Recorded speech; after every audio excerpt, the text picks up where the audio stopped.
welcome to the Movie Sellers Month of Horrors, Terrors Through Time. I'm Dan, and I'm going to share with you my pick for the 1960s. So for the 1960s, I wanted to continue with this theme of like movies with these big name, like famous, sort of like, Mount Rushmore level horror icons. I hate the term Mount Rushmore, but you get the point. Like these icons in the horror genre. And so for that, I went with The Masque of the Red Death. This movie was released in 1964 and stars none other than Vincent Price, the man himself. So, Vincent Price did a ton of movies and sort of became this almost like mascot to the horror genre. And I've seen several of his films, but I've never really felt like... I love his voice, obviously. He's got a fantastic voice. He's got a fantastic cadence. He's got a really creepy energy, but like, I've never really felt like he was scary. But then I watched The Masque of the Red Death. So here's the deal. This movie is a adaptation of a short story by Edgar Allan Poe of the same title. If you're looking it up, it's not Masque with a K, it's Masque with a Q-U-E. Which he wrote in like the 1880s or something. You know what? That could be 100% wrong. This is not a literature review. This is a film review. But either way, Edgar Allan Poe, Masque of the Red Death. Highly recommend it. I went and read it, actually, to go along with watching the film. It's only a few short pages. So, definitely go check that one out. But to fill it in a little bit more, they also bring in another story called Hop Frog, which is another Edgar Allan Poe short story. Another one that's really great. Highly recommend. Very creepy. Maybe one of these years, instead of films, I'll just do 31 days of Edgar Allan Poe short stories. I don't know. I don't know what that has to do with this, but anyway, Masque of the Red Death is a combination, the film is a combination of those two short stories. It is directed by Roger Corman. Now, he did a bunch of these. I think he did like 8 Edgar Allan Poe stories in total in film. Which is not always easy. Like, Edgar Allan Poe's stories are not, they're not like H.P. Lovecraft level of difficult to make into film, but they're not always the easiest, to take the visuals that are described in his writing and make them translate with the same level of like creepiness into film, especially like back in the 60s. But he was pretty good at it, this Roger Corman guy. Roger Corman is known as the godfather of New Hollywood, and he mentored several of the New Hollywood guys, like, Francis Ford Coppola, Ron Howard, Martin Scorsese, James Cameron, just to name a few of, like, maybe the directors who had moderate success. Sarcasm, obviously, heavy there. These guys are, like, icons. Not that I've already used that word, but I definitely have. But icons of New Hollywood. And if you're like, what is New Hollywood? It's like this pivot from like sort of studio, like the studios being the creative like drive of a film, to really the directors being the creative drive of films. And so that was a major pivot where it was like the studio would, before the studio would come up with an idea, they'd bring in a director, they'd have him do it. And then in the late 60s into the 70s into the 80s, you have these directors that they bring in this director who has ideas, who wants to make a movie, and the studio lets the director make the movie that they want to make. And so you have, The Godfather and Taxi Driver and all of these, great films that came out of that era of film. What I think is really interesting as we get into this movie is that Roger Corman is known as the godfather of New Hollywood, but at the same time, like, this movie at least feels very old school. They actually even use a film, like a set from another movie that was also a very old school movie. And the way that the film is colored and the way that the film is acted is all very old school. Now, don't take that to mean it's bad. Don't take that to mean that, he was like outside of his time and like, past his prime. It is exactly what this story needed and exactly the treatment that this film should have had. But it's interesting that he is the godfather of New Hollywood, yet this film very easily could have been made in the 50s. Even the 40s, if you extract the color element of it, like the way it's acted, the way it's performed, the sets, the costuming, like all of those parts feel very, very old Hollywood, which I found to be very interesting. Like, you're talking mid 60s here. This is after like Psycho has already come out, which is the catalyst for a real shift in how horror movies are made. But either way, that's what this is, and it's better for it, because if this movie had not felt like that sort of like 50s, 40s, like highly theatrical type of performance that it was, I don't think it would have worked. Now let's get into it. So,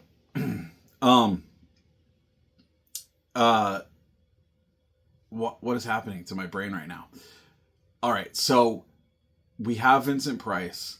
He plays this really rich dude who is like, royalty or whatever. And in the town that he's in, there's a plague coming through known as the Red Death.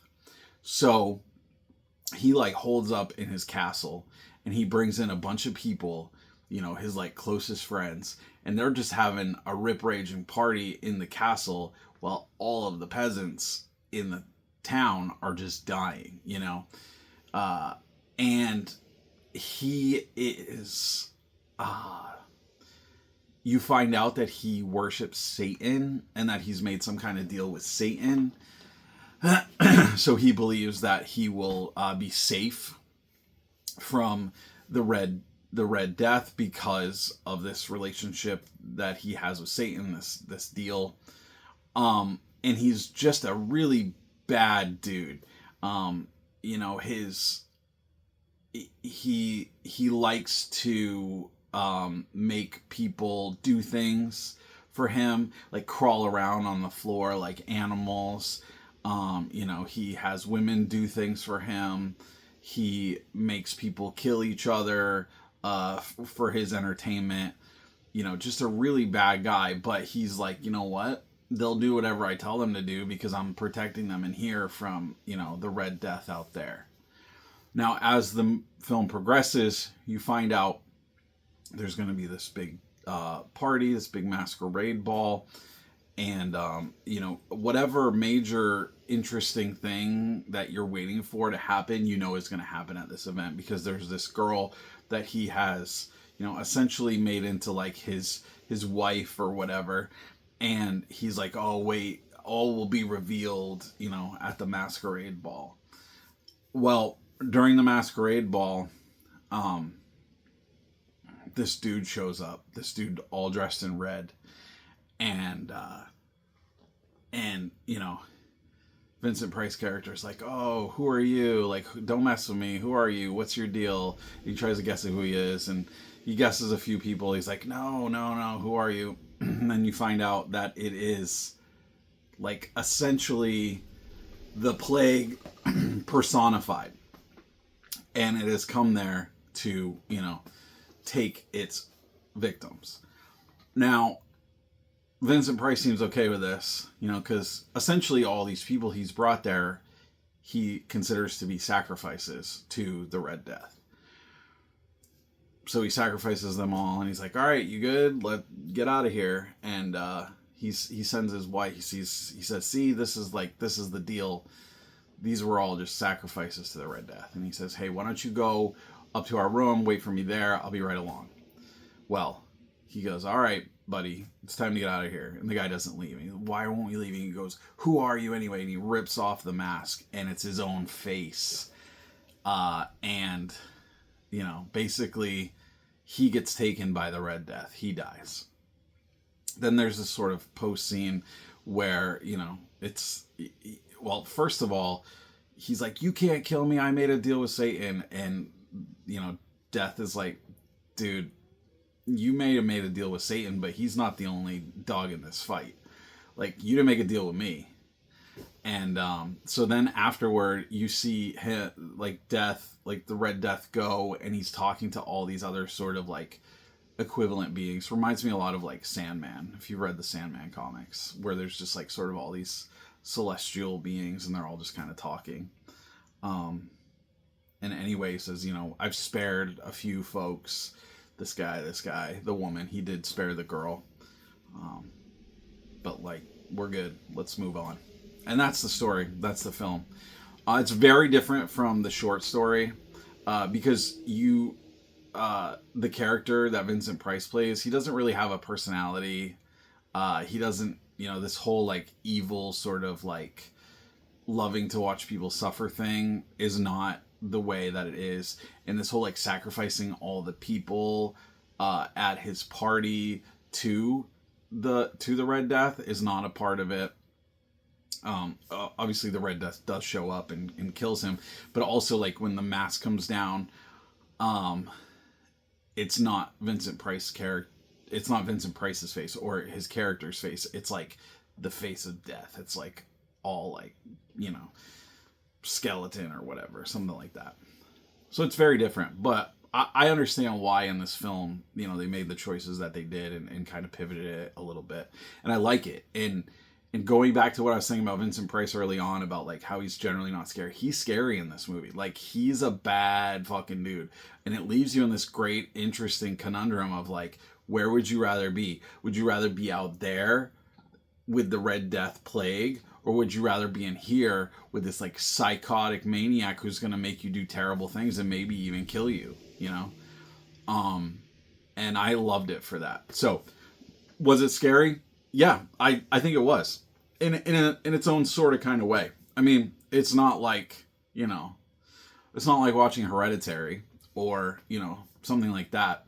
But it is scary. And Vincent Price is believably scary as this maniacal bad dude. And this sort of catch-22 that all the people are in of what's better, to be treated terribly in here by him or to be out there, where we're in danger of getting this plague. And that question is very unsettling. And it makes the film very interesting. Is it a good Halloween movie? It kind of is. I mean, I can't ever say a Vincent Price movie wouldn't be a good Halloween movie. But it's not, I don't know. It's got a different kind of vibe to it. It doesn't really have a Halloween sort of spooky vibe to it. So while I would never tell anyone to shy away from a Vincent Price movie at Halloween, I would say if you're looking for monsters and ghosts and that kind of stuff, this movie is a little different than that. It's got a lot of symbolism, it's got a lot of metaphor to it, and it's got a very different sort of aesthetic to it. But if you've never seen it, I highly recommend it. And if you're a fan of Edgar Allan Poe, you might like it for that reason. If you're a fan of Vincent Price, or if you're kind of wondering how he got the name that he got as this, this huge figure in horror, I think this is a great example of what made him so great. Yeah, so that's it. Rating, I'm going to give this one an 8 out of 10. It's really, really good, and I think it really executes very well. It wasn't anything, though, that absolutely blew my mind, but I did really, really enjoy it. So there you have it. That's my 1960s pick, The Masque of the Red Death. Go check it out. Come back tomorrow. We'll give you some more Month of Horrors. Talk to you later.